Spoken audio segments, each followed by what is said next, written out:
चालली काय आता रोहित पवार आहेत, राम शिंदे आहेत. हा काय कुणाचं पारड जड आहे इकडं? पण आता सांगू शकत नाही, पण राम शिंदे यावा अशी आमची इच्छा आहे. का हो राम शिंदे का बरं यावं? कारण हे गावचे ह्या तालुक्यातला आहे आणि शरद पवारांसारखा लुच्चा मनुष्य हा भारतामध्ये नाहीये. कसला लुच्चा. का हो? कारण लोकांना लुटत त्यांनी घरं फोडली सगळ्याची. फोडली का नाही तर बर बर. बरं हा तू कुठला आहे बेटा? पंढरपूर. पंढरपूरचा. किती जणांचे घराचे वेगळे वेगळे केले, त्याचा पोरगा तिकडे लावला, त्याचे पोरगा इकडे घेतला, असा प्रकारचा मनुष्य. राजकारणात त्यांनी काय केलं, इंदिरा गांधीच्या गाडीवर लाथा मारल्या, उलट काढलं का नाही. मग आज त्याच्या पुतण्यानं हे काम केलंय, बिघडलं काय त्याच्यात? म्हणजे त्याच्यासारखा वाईट मनुष्यच नाहीये भारतामध्ये. आता देवेंद्र फडणवीसला आपण म्हणते की त्यांनी पण घरं फोडली. नाही नाही, ते तो फोडणारच हो. तू तसा मी असा हो का नाही. तू राजकारणामध्ये तशा प्रकारचा करशील, मी तसा प्रकारचा मी प्रयत्न करणार ना, का नाही करणार. आता शरद पवारच्या नातूला आमदार केले की इथं. हा ती चुकून झालं. कारण काही माझ्या घरात राम शिंदे येत नाही, हे 4 माणसाला फक्त एकालाच धरतो, म्हणून ते तसं झालं. आता होईल काय? शक्यता ज्यादा आहे, व्हावा अशी इच्छा आहे. कोण? राम शिंदे. राम शिंदे हो. मित्रांनो, या आजोबांचा व्हिडिओ आणि त्यांचं बोलणं व्यवस्थित ऐकलत ना, यामध्ये 2 अत्यंत महत्वाचे मुद्दे आहेत. एक म्हणजे रोहित पवार कर्जत जामखेड या मतदारसंघातून पडावेत आणि त्यांच्या जागी राम शिंदे आमदार व्हावेत. आणि दुसरा सगळ्यात महत्वाचा मुद्दा हा आहे की शरद पवार यांनीच आजवर फोडाफोडीचंच राजकारण केलेलं आहे. लोकांची घरं शरद पवार यांनीच फोडलेली आहेत. आणि या आजोबांचं म्हणणं तर असं आहे की पवार यांच्यासारखा लुच्चा माणूस पूर्ण देशात दुसरा कोणीही नाही. मित्रांनो, दिवसभर काबाड कष्ट करून आपल्या कुटुंबाचं उदरनिर्वाह करणाऱ्या या आजोबांना जे उमगलेलं आहे ते अनेक सुशिक्षितांना अजूनही कसं काय कळत नसावं बरं? हा नेमका काय प्रकार आहे, किंवा पवारांनी अशी काय जादू केलेली आहे की अनेक जण आजही त्यांना जाणता राजा आधारवड मानतात? आजच्या व्हिडिओमध्ये आपण यावरच थोडं सविस्तर बोलणार आहोत. तेव्हा आजचा हा व्हिडिओ अजिबात चुकवू नका. आजचा हा व्हिडिओ पूर्ण बघा. मूळ मुद्द्याला, मूळ विषयाला सुरुवात करण्या अगोदर एक छोटीशी विनंती आहे. प्रपंच परिवाराने खास हिंदू माता बंधू भगिनी यांच्यासाठी हिंदू धर्मशास्त्र, संस्कृती, नीती आणि संस्कार यांवर आधारित शास्त्रीय आणि वैज्ञानिक दृष्टिकोन असलेले व्हिडिओ सादर करणारं एक नवकोरं युट्यूब चॅनल चालू केलेलं आहे, ज्याचं नाव आहे हिंदू प्रपंच, ज्याची लिंक या व्हिडिओच्या डिस्क्रिप्शन बॉक्स मध्ये देण्यात आलेली आहे. तेव्हा त्या लिंकला क्लिक करा, हिंदू प्रपंच या युट्यूब चॅनलला सबस्क्राईब करा आणि आपल्या हिंदू मित्र परिचितांमध्ये शेअर करून त्यांना सुद्धा हिंदू प्रपंच या युट्यूब चॅनलशी जोडण्याचं आवाहन करा. अजूनही जर तुम्ही महाप्रपंच या युट्यूब चॅनलला सबस्क्राईब केलं नसेल तर लगेच सबस्क्राईब करून घ्या. सोबतच बेल आयकॉन सुद्धा प्रेस करा, म्हणजे राजकीय विश्लेषणाचे आमचे नवनवे व्हिडिओज सगळ्यात अगोदर तुमच्यापर्यंत पोहोचतील. मित्रांनो, आता मूळ मुद्द्याला, मूळ विषयाला सुरुवात करूया. रोहित पवार यांच्यावर या अगोदरच ईडीने एक दोषारोप पत्र दाखल केलेलं आहे. त्यांच्या विरोधामध्ये थोडे थिडके नव्हे तर 25,000 कोटी रुपये घोटाळा केल्याचा आरोप आहे. सोबतच जिल्हा मध्यवर्ती बँक आणि शिखर बँक घोटाळा प्रकरणी सुद्धा त्यांच्यावर दोषारोप पत्र दाखल झालेलं आहे आणि यानुसार त्यांची चौकशी सुद्धा झाली. ईडीचा ससेमिरा अजूनही रोहित पवार यांची पाठ सोडायला तयार नाहीये. मात्र आपल्या काकांच्या प्रमाणेच ईडी माझं काही वाकडं करू शकत नाही, मी खूप निष्कलंक आहे आणि मी आजपर्यंत कुठलाही भ्रष्टाचार केलेला नाहीये असं सांगत लोकांमध्ये आपली प्रतिमा उजळवण्याचा रोहित पवार यांनी पुरेपूर प्रयत्न केला. पण त्यांच्या मागचं ईडीचं शुक्ल काष्ठ अजूनही संपलेलं नाहीये. पक्षफुटीनंतर अजितदादा पवार शरद पवार यांच्यापासून वेगळे झाल्यानंतर रोहित पवार यांना असं वाटायला लागलं की ते लवकरच आता अजितदादा पवार यांची पक्षातली जागा बळकावतील. मध्यंतरी पत्रकारांनी प्रश्न केल्यानंतर मुख्यमंत्री पदाचा चेहरा कोण असावा याचं उत्तर देत असताना शरद पवार तर चक्क असं बोलून गेले की तो कदाचित रोहित पवार सुद्धा असू शकतो. हे ऐकल्यानंतर तर रोहित पवार यांचा आनंद गगनात मावेनासा झाला. मात्र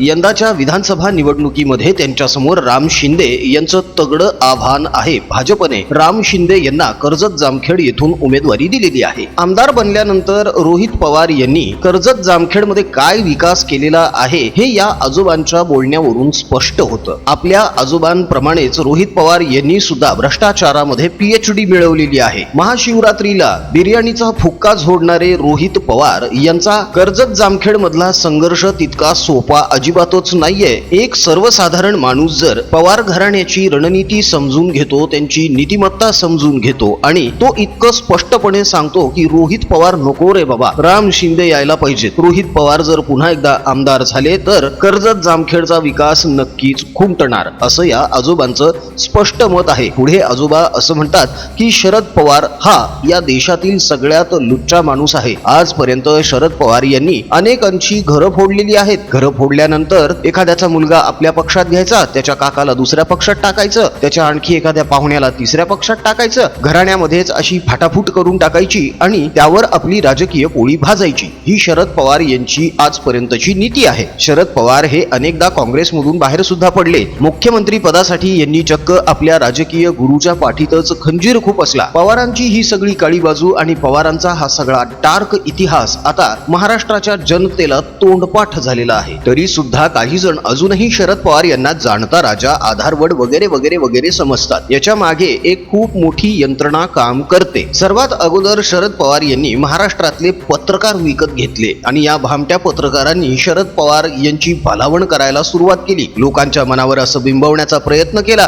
की बघा बघा, शरद पवार हे राजकीय चाणक्य आहेत. मात्र या राजकीय चाणक्याला तगडं आव्हान देवेंद्र फडणवीस यांनी दिलं. देवेंद्र फडणवीस हे जातीने ब्राह्मण आहेत म्हणून शरद पवार त्यांचा द्वेष करतात असं अजिबातच नाहीये. तर देवेंद्र फडणवीस हा इतका चणाक्ष माणूस आहे आणि इतक्या अल्पावधीमध्ये आपल्या राजकारणाला देवेंद्र फडणवीस यांनी सुरुंग लावलेला आहे. हे शरद पवार यांना खटकलेलं आहे. हे शल्य त्यांच्या मनामध्ये आहे की देवेंद्र फडणवीस यांची प्रतिमा आपल्यापेक्षा उजळ आहे आणि देवेंद्र फडणवीस लोकांचे आवडते नेते झालेले आहेत. शरद पवारांचं हे दुःख नेहमी उफाळून येत असतं आणि म्हणूनच देवेंद्र फडणवीस यांची प्रतिमा मलिन करण्यासाठी त्यांनी जरांगे नावाचा बाहुला उभा केला. शरद पवार अशी घाणेरडी रणनीती नेहमीच करत असतात. पुढे जाऊन शरद पवार यांनी आपल्या मर्जीतल्या लोकांना भ्रष्टाचार करण्याची मोकळीक देऊन टाकली. त्यांना राजकीय सुरक्षा सुद्धा पुरवली. पतसंस्थांमधले घोटाळे, बँकांमधले घोटाळे, सहकारी साखर कारखान्यांमधले घोटाळे, असले अनेक घोटाळे शरद पवार यांनी आपल्या पिलावळीला शिकवले आणि त्या पिलावळीने शरद पवार यांच्या पावलावर पाऊल ठेवून आपल्या तुंबड्या भरून घेतल्या आणि तेच लोक शरद पवारांना देव मानायला लागले आणि त्यांनी शरद पवार यांची प्रतिमा देवाप्रमाणे करूनच समाजामध्ये पसरवण्याचा प्रयत्न केला. पुढे जाऊन शरद पवार यांनी स्वतःची प्रतिमा मराठ्यांचा एकमेव नेता अशी करवून घेतली. हे सगळं पैशांच्या जोरावर. मात्र मराठ्यांचा नेता म्हणवून घेणाऱ्या शरद पवार यांनीच 1994च्या GR मध्ये मराठ्यांच्या आरक्षणाच्या संदर्भातली एक खूप मोठी खोटी ठोकून ठेवली. त्यामुळे आता मराठ्यांना ओबीसी मधून आरक्षण देणं जवळपास अशक्य झालेलं आहे. ही गोष्ट शरद पवार यांना सुद्धा माहीत आहे आणि ही गोष्ट मनोज जरांगे यांना सुद्धा माहीत आहे. तरी देखील केवळ देवेंद्र फडणवीस यांचा दुस्वास करायचा आहे, द्वेष करायचा आहे आणि काहीही करून देवेंद्र फडणवीस यांना राजकारणातून बाहेर करायचं आहे. यासाठीच काकांचा हा डाव आहे. शरद पवार जेव्हा या महाराष्ट्र राज्याचे 4 वेळा मुख्यमंत्री झाले तेव्हा त्यांनी मराठा समाजासाठी नक्की काय काम केलं हे त्यांच्या या चाटुकार पत्रकारांनी सांगावं. आज मनोज जरांगे जे म्हणत आहेत की मराठा भिकेला लागलेला आहे, मराठा दरिद्री झालेला आहे, तर नेमका मराठा गेल्या फक्त 10 वर्षातच भिकेला लागला आणि दरिद्री झालेला आहे का? शरद पवार यांनी दुसऱ्यांच्या ज्या शिक्षण संस्था ढापल्या, दुसऱ्यांच्या पतसंस्था ढापल्या, साखर कारखाने ढापले, गिळंकृत केले, दुसऱ्याच्या जमिनी गिळंकृत केल्या, यांच्यापैकी किती जमिनीमध्ये, किती सहकारी साखर कारखान्यांमध्ये, पतसंस्थांमध्ये, बँकांमध्ये किंवा शिक्षण संस्थांमध्ये मराठ्याच्या लेकरांना संधी दिलेली आहे? गोरगरीब मराठ्यांच्या कोणत्या मुलांना, तरुणांना शरद पवार यांनी सहकार्य केलेलं आहे? त्यांनी पुढे येऊन फक्त सांगावं. कोणी उघडपणे सांगू शकतंय? अजिबातच नाही. जे लोक शरद पवार यांची स्तुती करतात त्यांना कोणत्या ना कोणत्या प्रकारे आडवळणाने जाऊन पैसा कमवण्याचे वेगवेगळे मार्ग शरद पवार यांनी खुले करून दिले. अर्थातच हे सगळे 2 नंबरचेच मार्ग आहेत. यामध्ये सरळसोटपणे, इमानदारीने, प्रामाणिकपणे पैसा कमवण्याचे मार्ग अजिबातच नाहीत. या उपर शरद पवार यांनी समाजामध्ये दुही निर्माण करण्याचं भयंकर पाप सुद्धा करून ठेवलेलं आहे. संभाजी ब्रिगेड सारखी संघटना असो किंवा पिवळी पुस्तकं लिहिणाऱ्या तथाकथित टुकार लेखकांना इतिहासकार म्हणून मिरवलेलं आहे आणि महाराष्ट्राच्या सुवर्ण इतिहासाच्या पानांना आग लावण्याचं काम केलेलं आहे. शरद पवार यांच्या भलावणीमुळेच तथाकथित तुकार इतिहासकारांनी महाराष्ट्राच्या इतिहासाला सुद्धा गालबोट लावलं. राजसाहेब ठाकरे यांनी जाहीर सभेतून हे सांगितलेलं होतं की ज्या दिवशी महाराष्ट्रामध्ये शरद पवार यांच्या राष्ट्रवादी काँग्रेसचा जन्म झाला तेव्हापासून महाराष्ट्राचं जातीय समीकरण बिघडायला सुरुवात झाली. महाराष्ट्रामध्ये जातीयवाद वाढला. राजसाहेब ठाकरे यांचं हे म्हणणं तंतोतंत खरं आहे असं मानणारा या महाराष्ट्रामध्ये एक खूप मोठा वर्ग आहे. भलेही ते राजसाहेब ठाकरे यांना किंवा त्यांच्या मनसे या पक्षाला मतदान करत नसतील, मात्र राजसाहेब ठाकरे यांनी जे विधान केलेलं आहे ते भले भले लोक सुद्धा नाकारत नाही. कारण शरद पवार यांनीच महाराष्ट्रामध्ये कशी विषवल्ली पोसलेली आहे हे सगळ्यांनाच आता उमगायला लागलेलं आहे. सोशल मीडियाच्या या जमान्यामध्ये शरद पवार यांचे अनेक किस्से, कथा, कहाण्या आणि कांड बाहेर यायला लागले आणि तेव्हापासून लोकांचे डोळे उघडायला सुरुवात झाली. मित्रांनो, कर्जत जामखेड या मतदारसंघामध्ये रोहित पवार यांचं नेमकं काय भवितव्य असेल असं तुम्हाला वाटतं ते आम्हाला कमेंटमध्ये नक्की कळवा. मित्रांनो, समाजामध्ये दुही निर्माण करण्याचं पाप जे शरद पवार यांनी केलेलं आहे ते इतकं सहजासहजी मिटणार तर नाहीच आहे, मात्र आपल्याला प्रयत्न करावाच लागणार आहे. जातीपाती विसरून आपल्याला हिंदू म्हणून एकत्र यावं लागणार आहे. तेव्हा तुम्हा सर्वांना आमचं कळकळीचं आवाहन आहे की 20 तारखेला मतदान करत असताना हिंदू म्हणूनच मतदान करा. हिंदुत्ववादी विचाराच्या उमेदवारालाच मतदान करा. मतदान कोणाला करायचं हा सर्वस्वी तुमचा अधिकार आहे, मात्र आपली पुढची पिढी यामुळे बर्बाद तर होणार नाही ना, हा विचार सुद्धा एकदा करा. सारासार विचार करून सतसत विवेक बुद्धीने आपण हिंदू आहोत ही जाणीव मनामध्ये ठेवून मतदान करा. हिंदूंची एकजूट वाढावी यासाठीच प्रपंच परिवाराने हिंदू प्रपंच